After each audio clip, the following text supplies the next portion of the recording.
Tonight, right here, you'll see our confrontations at the auto repair shop and at the cosmetics counter, looking out for you. But first, a confession we're just now hearing tonight. What was it like to live with Oscar Pistorius, the Olympic champ, free and at home tonight? Not guilty of murder, instead guilty of manslaughter. And this evening, a voice in this story you haven't heard. Another longtime girlfriend before Riva Steenkamp, confessing how afraid she often was living with the Blade Runner. ABC's Matt Gutman in South Africa tonight. It's a story everybody's talking about. Stunning murder case. Oscar Pistorius. Accused of murdering his girlfriend. Shot his girlfriend. His girlfriend. When news broke that Oscar Pistorius had shot to death a woman in his house, many people assumed it was another blonde beauty, Samantha Taylor. People thought it was you. People thought it was me. I mean, I received a lot of, rest in peace messages. That was really scary. Scary because Samantha had been Pistorius' longtime girlfriend, just 17 when a 24-year-old Pistorius swept her off her feet. He was already a worldwide celebrity. Their first date, a month after his historic run as the first amputee to compete against able-bodied athletes in a world championship. I met Samantha outside Cape Town, the majestic seaside city where she now lives. We had a great time together, and he was very charming. He was a really good guy. He was very respectful, very kind. Samantha's mother, Trish, eagerly welcomed the sports hero into their close-knit family. How well would you say you knew Oscar Pistorius? Very well. She says she soon took on an unexpected maternal role, offering him advice and support. He spent a lot of time at our house. I think in the beginning I saw what he wanted me to see, and then as time went by, I think I started seeing a very different person. Trish says she quickly discovered a dark side his adoring fans never saw. What she calls a lost and lonely soul, who sometimes exploded with fits of anger. I heard him screaming at Samantha once on the phone, yelling. Through the phone? Yeah, through the phone, with foul language. That shocked me. Were you ever frightened of his temper? Oh yeah, definitely. You say he would shout at you. For what? I didn't take my plate to the kitchen. He would shout at you for not taking your plate to the kitchen? Yeah. She said life with the Blade Runner was like living on a razor's edge. So did he drive fast all the time? Yeah. Samantha says Pistorius had a love of danger and a need for speed. He drove in the car with you at 200 miles an hour on a busy highway. If anything happens, you both are dead. Yeah. How close do you think you came to death with Oscar?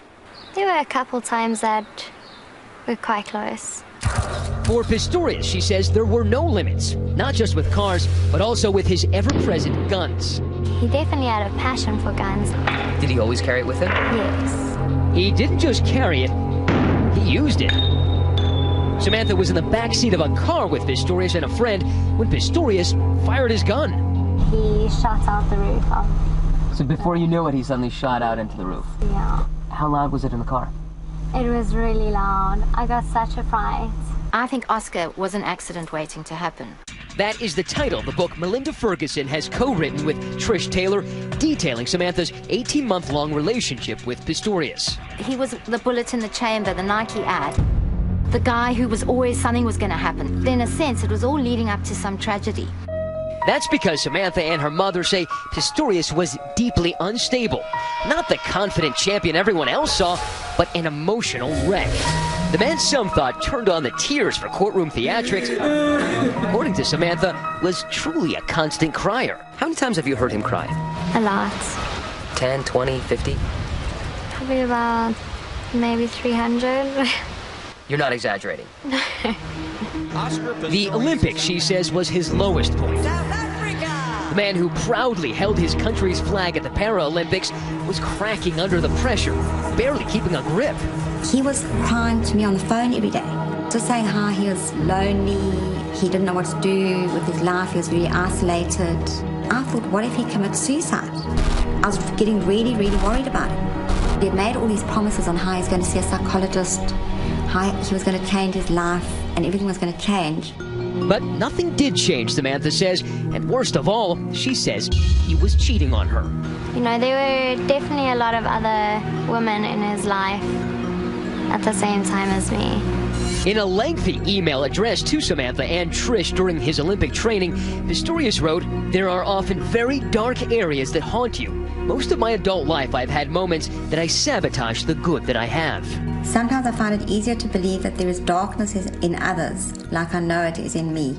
He writes a lot about his darkness. A lot. Then the final straw. Samantha claims they had not officially broken up when Oscar shows up on television at an awards ceremony with another blonde. The woman who would die at his hand, Riva Steenkamp. Oscar's a very, very sexy boy. He's a gentleman. I went downstairs and the awards were on and Oscar had Riva on his arm. And Sam was watching it. Yeah. And I just thought, oh, what a bastard. Oscar testified that they were no longer a couple when he was with Riva and that he never cheated on her.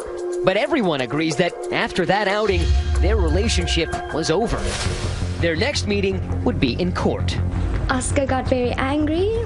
The last person Oscar Pistorius may have wanted to see there, his ex. He said that Oscar screamed at you. Yes. As for Pistorius' testimony, Samantha has intimate knowledge that gave her pause. You shared a bed with Oscar. Yeah. Like Riva. The same bed. Yeah. In the same room. Mm-hmm. She says parts of his story that he believed Riva was an intruder did not ring true. There were things that didn't match up to my experience staying at his house. Things like Pistorius claiming he didn't see Riva walk into the bathroom. I didn't see her get out of bed. It was pitch black. And Samantha says Pistorius did not typically keep his room that dark. Did he sleep with the curtains closed? He usually slept with the curtains fairly open. He always had some light coming in. Samantha said that although Pistorius did startle easily, he would always ask her about any sudden noises. If there was a noise, we discussed, like, did you hear that? When you heard that Oscar didn't really make physical contact with Riva that night, Yeah. you find that odd? I did. I found that very odd. Pistorius' spokesperson declined to comment for this story. The judge ultimately ruling that Pistorius shot Riva unintentionally and today convicted him of manslaughter. He is found guilty of culpable homicide. Just this morning, Samantha told me no one besides Oscar knows what happened on the morning of Riva's death. But having said that, we all need to move forward with our lives. Do you still love him? I think a part of you will always have love for someone that you've loved. But I think that, that was a chapter in my life and that chapter's closed. Her chapter closed, but Oscar Pistorius is still open. He could face 15 years behind bars or nothing.